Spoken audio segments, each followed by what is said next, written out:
et messieurs, bienvenue dans ce nouveau numéro de 100% Challenge. Pour ce premier rendez-vous de notre 6e saison, aujourd'hui, notre reportage nous fait passer par La Réunion avant d'aller à Médine et à Mapou. Nous y suivons des femmes et des hommes qui font avancer la coopération économique entre les îles sœurs de l'océan Indien. Avec leurs homologues de ce département français, des responsables d'entreprises et d'organisations professionnelles mauriciennes élaborent des projets dans le domaine du développement durable, c'est-à-dire au bénéfice de tous. Regardez. Le projet visant à améliorer l'efficacité énergétique dans les entreprises, porté par l'Association des manufacturiers mauriciens, en est une belle démonstration. La coopération entre les acteurs économiques des îles sœurs de l'océan Indien s'intensifie ces dernières années autour du développement durable. Les rencontres annuelles sur ce sujet, mises en place en 2012 par les entrepreneurs réunionnais du Club Export, favorisent l'approfondissement de ces relations. En témoigne la 3e édition organisée pendant 2 jours à Saint-Denis, en présence d'une importante délégation mauricienne, invitée à participer à des présentations et des discussions de haut niveau. Nous voulons des échanges de qualité, nous voulons des échanges, pas simplement de carte de visite ou de business. Ça, je dirais, on sait le faire, ou n'importe qui sait le faire. On veut un cadre qui donne, qui élève un peu les choses. C'est-à-dire, c'est pour ça qu'on a aussi pris ce thème de développement durable, parce que le développement durable, c'est l'avenir. Et le développement durable, ça nous touche d'une manière très intime, ça touche l'avenir de nos enfants, etc. etc. Donc c'est quelque chose qui est très solidaire, en fin de compte. Le fait de faire venir, je crois, la délégation mauricienne ici, de lui ouvrir nos portes, en leur montrant nos plateaux techniques, en leur faisant parler de nos axes de recherche, de nos axes de collaboration, dans des secteurs très pointus, comme les biotechnologies, etc., etc., eh bien aussi on leur a donné confiance. Donc je pense que cette confiance est en train de s'établir, et je crois que ce qu'il faut qu'on arrive à faire, c'est maintenant une complémentarité de nos différences, c'est ça qui est important, pour aller à l'attaque des marchés africains. Encore peu concerné par les stratégies d'exportation en Afrique, parce qu'il opère surtout pour le marché domestique, il est un secteur qui se montre toutefois très intéressé par la coopération entre les îles de la Réunion et Maurice en matière de développement durable, c'est celui de l'agriculture vivrière.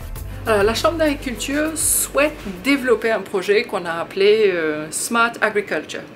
Dans ce projet, nous voulons faire de la production vivrière à Maurice en réduisant l'utilisation de pesticides ou en rationalisant l'utilisation des pesticides. Et on a profité de cette conférence qui a lieu à La Réunion pour organiser une délégation mauricienne pour venir voir, pour venir rencontrer les acteurs qui sont à l'avant-garde de cette recherche et voir si nous pouvions faire une coopération et établir le même protocole de recherche qui a été mis à La Réunion, de le mettre à Maurice ou de transférer les compétences à Maurice. Ce projet est en effet parfaitement en ligne avec les objectifs poursuivis par plusieurs opérateurs agricoles mauriciens, comme ENL Agri, une compagnie qui cultive majoritairement de la canne à sucre, mais développe aussi depuis quelques années à grande échelle la production des légumes en plein champ et sous abri. Principalement la pomme de terre, mais il y a aussi les légumes en hydroponique, donc en serre. Donc on a les laitues, la tomate, les concombres et les poivrons. Notre objectif au niveau de ENL Agri, c'est une agriculture raisonnée.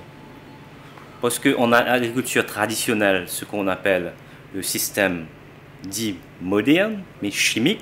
On a ça d'un côté, mais de l'autre côté du spectre, on a ce qu'on appelle l'agriculture biologique. Nous, on n'aspire pas nécessairement dans un premier temps à arriver à un système bio, mais on conçoit, on espère se rapprocher d'un système qui est plus raisonné, qui est plus respectueux de la santé et de l'environnement. Et pour progresser dans ce sens, les visites des laboratoires agronomiques réunionnais semblent très instructives. Ça donne pas mal d'idées parce que c'est des axes de recherche et des recherches qui demandent être mis rapidement. Quand on réalise les problèmes qui ont été liés aux produits pesticides, je pense qu'il y a un créneau, il y aura une demande dans le temps. La mise en œuvre de ces procédés passe d'abord par la connaissance des milieux naturels, des plantes, des insectes et de leurs interactions. C'est le but des travaux effectués par des chercheurs du CIRAD sur le terrain et dans les laboratoires. Ces recherches visent aussi à répondre aux exigences de réglementation en matière de santé publique. Les contraintes phytosanitaires sur les cultures fruitières et maraîchères, mais aussi la réglementation nationale, effectivement, impose une réduction de l'usage des pesticides et des intrants chimiques d'une manière générale. Donc nos objectifs, nous, au niveau de notre unité de recherche, est bien de développer des systèmes de culture durables qui vont être moins dépendants de ces produits phyto, notamment des pesticides. Donc l'idée étant de mettre en œuvre des processus agroécologiques et notamment de remettre l'écologie au sein de ces systèmes de production, de la remettre en marche donc pour favoriser tout ce qui est faune auxiliaire et utile, donc tous les ennemis naturels des ravageurs, c'est-à-dire éviter de traiter déjà pour détruire ce qui existe, donc prendre en charge la globalité de ce système de culture pour favoriser tout ce qui va être utile aux producteurs. Parce qu'un produit non utilisé, c'est un produit donc économisé, déjà sur le plan économique pour le producteur, c'est très important, mais aussi pour la nature, ça permet également donc de favoriser les processus écologiques et donc les régulations complètement naturelles des ravageurs. Pour les cultures maraîchères en particulier, on va plutôt mobiliser d'autres moyens, et notamment la rotation culturelle, c'est-à-dire au lieu de faire 2 cycles successifs de la même plante, choisir une autre espèce, etc. Les associer dans le temps et dans l'espace pour permettre un complément de ces espèces entre elles. Ce qui intéresse aussi particulièrement un autre acteur de l'agriculture mauricienne, leader dans le domaine de la production de fruits et légumes, le groupe Medi. Nous avons commencé l'activité fruits et légumes depuis une douzaine d'années de cela. Nous produisons 3000 tonnes de légumes par an. Pour le marché local, dont 75% du tonnage va à la vente au gros, aux marchands dans les marchés de Maurice. Et 25% de la production part sous la marque Jardin de Médine dans les supermarchés. L'entreprise met déjà en œuvre les grands principes de base de l'agriculture raisonnée. L'un de ces principes, c'est de réduire l'exposition des cultures aux insectes nuisibles grâce à ce qu'on appelle la lutte intégrée. Explication. La lutte intégrée comprend 5 différentes pratiques, dont la lutte variétale, c'est-à-dire vous choisissez la meilleure variété qui va être résistante à X maladies. Vous avez la méthode culturelle, par exemple pour la carotte, nous semons de la carotte sur butte, ce qui fait que la carotte est moins sensible aux bactéries. Troisièmement, nous avons la lutte chimique, qui est la méthode conventionnelle. Et quatrièmement, nous avons la lutte biologique, c'est-à-dire que nous favorisons les ennemis de nos ennemis. L'intérêt du projet de la Chambre d'agriculture, c'est-à-dire le Smart Agriculture, nous donne la possibilité de travailler en groupe, c'est-à-dire que nous ne nous retrouvons plus seuls à avancer vers une agriculture durable à travers l'île Maurice. Et secondement, nous aurons aussi la chance d'avoir l'expertise du CIRAD. Pour les entreprises mauriciennes engagées dans la valorisation de leur production, notamment à travers leur transformation en confiture, jus et autres pâtes de fruits, cette expertise arrive à point nommé. Ainsi, au domaine de la Bourdonnais, elle va permettre de s'approcher davantage des modèles d'agriculture biologique ayant pour but de satisfaire une clientèle exigeante.